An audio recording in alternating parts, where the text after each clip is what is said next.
श्री स्वामी समर्थ. नमस्कार मित्रांनो. या 7 हातापायांवर तीळ असलेल्या व्यक्ती बनतात अब्जाधीश. म्हणजेच महिला आणि त्यांची कुटुंबे, विशेषतः जर एखाद्या महिलेच्या या अवयवाला तीळ असेल तर श्रीमंत आणि अशा स्त्रियांचे पती करोडपती बनतात. तसेच आपल्याला कळेल की महिलेच्या कोणत्या भागावर तीळ असणे हे सूचित करते की स्त्रीला मुलगा होईल, की स्त्रीची कोणती लक्षणे सांगतात की तुमच्या घरातील स्त्री तुमच्यासाठी भाग्यवान आहे. भक्तांनो, आजचे व्याख्यान त्यांच्यासाठी खूप खास आहे, जे त्यांच्या शरीरावरील खवले हे फक्त एक लहानसे चिन्ह मानतात.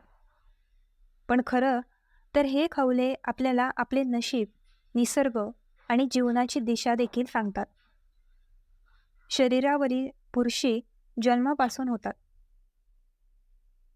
जर कोणाच्या गालावर काही खवले असतील, तर कोणाच्या कपाळावर, कोणाच्या छातीवर, तर कोणाच्या पोटावर काही खवले आपल्यासाठी खूप शुभ असतात आणि जीवनात संपत्ती, यश आणि नशिबाचे दरवाजे उघडते. काही मोल्स देखील आहेत, जे समस्या दर्शवतात. प्राचीन काळापासून सागरी विज्ञानात शरीराच्या तिळांचे महत्त्व सांगितले गेले आहे. शरीराची रचना, बोलण्याची पद्धत, चेहऱ्याची वैशिष्ट्ये आणि शरीरावर केलेल्या खुणा पाहून हे शास्त्र व्यक्तीच्या संपूर्ण आयुष्याबद्दल सांगते. आज आपण त्याच धर्मग्रंथांच्या आधारे समजून घेऊ की शरीराच्या कोणत्या भागावर तीळ असणे हे कोणते नशीब दर्शवते. विशेषतः महिलांच्या शरीरावर तीळ खूप खास मानले जाते, कारण अनेक ठिकाणी तीळ महिलांना श्रीमंत बनवते. यामुळे कुटुंबाचे नशीब वाढते आणि तिच्या पतीचे नशीबही वाढते. त्यामुळे भक्तांनी काळजीपूर्वक ऐकले पाहिजे, कारण या प्रकरणाचा तुमच्या घरावर आणि जीवनावर परिणाम होऊ शकतो. सर्वप्रथम आपण पोटाबद्दल बोलूया. ज्या लोकांच्या पोटावर तीळ असतात, अशा लोकांना अन्नाची खूप आवड असते आणि त्यांना चांगल्या अन्नातून खूप आनंद मिळतो. परंतु जर तीळ नाभीच्या डाव्या बाजूला असेल तर पचनाशी संबंधित समस्या उद्भवू शकतात, आणि जर तीळ नाभीच्या अगदी खाली असेल तर लैंगिक रोगाची शक्यता सांगितली गेली आहे. नाभी किंवा नाभीभोवती तीळ असणे हे स्त्रियांसाठी खूप शुभ मानले जाते. अशा महिलांना जीवनात संपत्ती, आदर आणि आनंद मिळतो. ते कधीही घरी नसतात, परंतु नाभीच्या वर तीळ असणे अशुभ मानले जाते. हे व्यक्तीच्या दुर्दैवाकडे आणि संघर्षाकडे निर्देश करते. आता गालावरील तिळाकडे येऊया. जर एखाद्या व्यक्तीच्या उजव्या गालावर तीळ असेल तर तो खूप शुभ मानला जातो. असे लोक भाग्यवान असतात. तुम्हाला नेहमी मेहनतीचे फळ मिळेल आणि पैशाची कमतरता भासणार नाही. हे लोक त्यांच्या जीवनसाथीदाराशी खूप निष्ठावान असतात आणि नाते दीर्घकाळ चालू ठेवतात. परंतु जर तीळ डाव्या गालावर असेल तर अशी व्यक्ती थोडी अधिक महाग आहे आणि पैसे कमी वाचवू शकते. तुम्हाला तुमच्या खर्चावर थोडा संयम ठेवण्याची गरज आहे. कपाळावर तिळांचे महत्त्व देखील सागरी विज्ञानात विशेषतः नमूद केले गेले आहे. जर कपाळावर उजव्या बाजूला तीळ असेल तर ती व्यक्ती प्रगतीच्या मार्गावर नेहमीच पुढे असते. अशा लोकांचे नशीब कधीही नाहीसे होत नाही आणि ते त्यांच्या मेहनतीद्वारे जीवनात मोठ्या उंची गाठतात. पण जर कपाळावर डाव्या बाजूला तीळ असेल तर ते जीवनातील अनेक चढउतार, संघर्ष आणि अडचणी दर्शवते. अशा लोकांनी थोडा संयम आणि समजूतदारपणाने काम केले पाहिजे, जेणेकरून अडचणींवर मात करता येईल. आता छातीच्या मधोमध असलेल्या तिळाबद्दल बोलूया. व्यक्तीच्या छातीच्या मध्यभागी तीळ असणे खूप शुभ मानले जाते. अशा लोकांवर माता लक्ष्मीची विशेष कृपा राहते. ते संपत्तीने समृद्ध आहेत आणि त्यांना जीवनात सर्व काही, पैसा, सुखसोयी आणि प्रतिष्ठा मिळते. समाजात त्यांची एक वेगळी ओळख आहे आणि या व्यक्ती त्यांची कामे पूर्ण समर्पणाने आणि भक्तिभावाने पार पाडतात. अशा लोकांमध्ये त्यांच्या योजना यशस्वी करण्याची आणि जीवनात उच्च पदांवर पोहोचण्याची क्षमता असते. आता पुढे ऐका. तिळांची ही छोटीशी खूण दिसण्यात क्षुल्लक वाटू शकते, परंतु सागरी विज्ञानात ती खूप खास मानली गेली आहे. असे म्हटले जाते की हा तीळ केवळ एखाद्या व्यक्तीचे स्वरूप आणि नियतीबद्दलच सांगत नाही, तर जीवनात आनंद आणि दुःखाची चिन्हे देखील देतो. आता प्रथम त्या लोकांबद्दल बोलूया जे नियोजनात तज्ज्ञ आहेत. असे लोक जे काही विचार करतात ते पूर्ण पद्धतीने विचार करतात आणि प्रत्येक पायरी समजून घेऊन त्यांचे काम पूर्ण करतात. आता 5व्या क्रमांकापर्यंत परत जाऊया. असे मानले जाते की ज्या स्त्रियांच्या पाठीवर तीळ असतो त्यांचा स्वभाव अतिशय प्रेरणादायी असतो. या महिला देखील मेहनती आहेत आणि नशीब देखील त्यांना खूप आधार देते. असे लोक खूप पैसे कमावतात. हे लोक मुक्तपणे खर्चही करतात, पण मजेदार गोष्ट म्हणजे त्यांचा पैसा कधीही संपत नाही. आणि जर एखाद्या महिलेच्या डाव्या हातावर तीळ असेल तर तिला बाल सुख आणि संपत्तीचा आशीर्वाद मिळतो.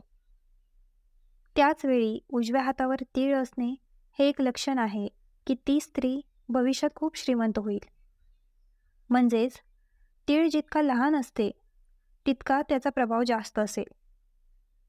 आता 6वा क्रमांक ऐका. हे एक अतिशय शुभचिन्ह मानले जाते. ज्या लोकांच्या कानावर तीळ असतो त्यांना नेहमीच नशिबाचा आधार मिळतो.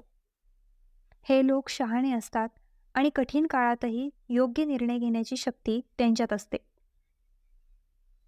जर दोन्ही कानांवर तीळ असेल तर समजून घ्या की अशी व्यक्ती आरामदायी, आनंदी आणि आदरयुक्त जीवन जगते. त्यांची बोलण्याची शैली ही इतकी चांगली आहे की लोक लगेच प्रभावित होतात. आणि जर डाव्या कानावर तीळ असेल तर ते चांगल्या आणि यशस्वी विवाहाचे लक्षण मानले जाते. म्हणजेच कानाचे तीळ हे थेट नशिबाचे लक्षण आहे. हाताच्या तळव्यावर क्रमांक 7. तळहातामध्ये तिळाची अनेक खोल रहस्य देखील आहेत. अंगठ्याच्या खालच्या भागाला व्हीनस माउंटन म्हणतात. ज्यांच्या हाताच्या तळव्यावर तीळ आहे त्यांना मोठे यश मिळवणारे लोक मानले जाते. प्रत्येक वळणावर नशीब त्यांना साथ देते. पण जर तीळ अंगठ्यावर असेल तर असे लोक खूप मेहनत घेतात, पण त्यांची नावे आणि ओळख बऱ्याच काळापासून विसरली गेली आहे. हत्तीच्या आकाराप्रमाणे ते खूप भाग्यवान मानले जातात. अशा स्त्रिया त्यांच्या पती आणि कुटुंबाच्या आनंदाची गुरुकिल्ली असतात. त्यांच्या उपस्थितीमुळेच जीवनात आनंद, समृद्धी आणि यश येते. अशा मुली आणि स्त्रिया खूप भाग्यवान मानल्या जातात, ज्यांच्या उपस्थितीमुळे घरात आनंद आणि समृद्धी राहते. असे म्हटले जाते की काही स्त्रियांना जन्मापासून असे दैवी भाग्य असते की ते बाहेर पडताच घरात आशीर्वाद, शांती, आनंद वाढू लागतो. आता 2ऱ्या क्रमांकाबद्दल बोलूया. ज्या मुलींचे कपाळ स्वच्छ आणि सरळ आहे आणि सिंदूर लावण्याऐवजी थोडे वर उचललेले आहे त्यांना खूप शुभ मानले जाते.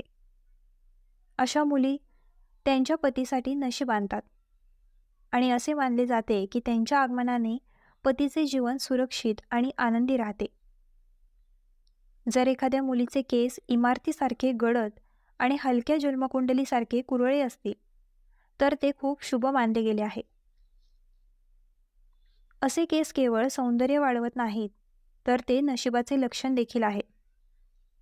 गुळगुळीत, मऊ आणि मऊ केस असलेल्या मुलींनाही सुसंस्कृत आणि शुभ मानले जाते. परंतु शास्त्र असेही सांगते की जर ते खूप दूर असतील तर ते अधिक दूर दिसतात आणि त्यांचा आकार धनुष्यासारखा खाली झुकलेला असेल तर ते शुभ मानले जात नाही. अशा सुनांना सामान्यतः कमी नशिबाचे लक्षण मानले जाते. चेहऱ्याचा आकार त्या व्यक्तीचे भवितव्य देखील सांगते. आता 3ऱ्या नंबरवर येऊया. ज्या मुलींचे तळवे स्वच्छ, मऊ आणि घामाशिवाय असतात त्यांना खूप शुभ आणि लग्नासाठी चांगले मानले जाते. त्यांच्या तळव्यांचा पोत स्वतः सांगतो की आनंद, आदर आणि आनंदी वैवाहिक जीवन त्यांच्या नशिबात लिहिले आहे. जर नखे गुळगुळीत, गोल, हलकी आणि तांबासारखी चमकणारी असतील, तर ती देखील अत्यंत शुभतेची चिन्हे आहेत.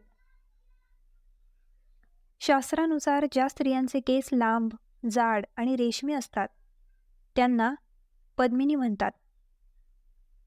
ती एक अतिशय विशेष आणि प्रतिभावान महिला आहे. लांब, सुंदर केस केवळ सौंदर्य वाढवत नाहीत, तर ते नशिबाचे लक्षण देखील आहे. त्याचवेळी ज्या मुलींची मान लांब, सुंदर आणि संतुलित आहे, त्यांना खूप शुभ मानले जाते. अशा मुलींमध्ये समृद्धी आणि वैभवाची कमतरता नसते. ते घरात आनंद आणि समृद्धी वाढवतात आणि पतीचे भाग्यही उजळवतात. त्यांच्या उपस्थितीमुळे कुटुंबात शांती, प्रेम आणि समृद्धी येते. आता 4थ्या क्रमांकापर्यंत जाऊया. ज्या मुलींचे डोळे कमळाच्या पाकळ्यांसारखे सुंदर असतात आणि डोळ्यांमधील भाग दुधासारखा पांढरा दिसतो, त्यांना खूप शुभ मानले जाते. अशा मुली त्यांच्या पतीचे भवितव्य उघडतात. त्यांच्या आगमनाने जीवनात आनंद, यश आणि प्रगती वाढते. परंतु शास्त्रात असे म्हटले आहे की जर एखाद्या तरुण स्त्रीच्या बाहूंची हाडे खूप बाहेरून दिसत असतील किंवा बाहू आणि बाजूंवर खूप कमी केस असतील आणि बाजू खूप पातळ असतील, तर ते चांगले लक्षण नाही. आता तळवेबद्दल सर्वात महत्त्वाची गोष्ट. ज्या मुलींचे तळवे हलक्या लालसरतेसह गुळगुळीत आणि मऊ असतात, त्यांना लक्ष्मीसारखे मानले जाते. अशा मुली घरात पाऊल टाकतात, आशीर्वादित संपत्ती आणि आनंद येतो. त्यांच्या नशिबाची चमक संपूर्ण कुटुंबाच्या जीवनावर प्रकाश टाकते. त्याचप्रमाणे ज्योतिष आणि समुद्रशास्त्र असे म्हणतात की ज्या स्त्रियांचे स्तन उंच, सुंदर आणि संतुलित असतात, त्या खूप भाग्यवान मानल्या जातात. हे केवळ सौंदर्याचेच नव्हे, तर सौभाग्य, संपत्ती आणि समृद्धीचेही लक्षण आहे. अशा स्त्रिया त्यांच्या पतीच्या जीवनात यश आणि आदर आणतात. त्यांच्याबरोबर राहणाऱ्या माणसाचे घर, कारकीर्द आणि जीवन हे सर्व खेळात येते. या व्यतिरिक्त ज्या मुलींच्या मांड्या मजबूत आणि स्नायूयुक्त असतात, त्या देखील खूप विलापी मानल्या जातात. अशा स्त्रियांच्या नशिबाने पतीला चांगले घर आणि आरामदायी जीवन सहजपणे मिळते.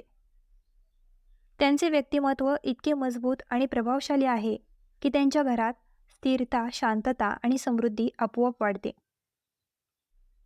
तर मित्रांनो, हा व्हिडिओ कसा वाटला मला कमेंट करून नक्की सांगा. आणि आपल्या ग्लो मराठी चॅनलला लाईक, शेअर, सबस्क्राईब आणि हाईप करायला विसरू नका.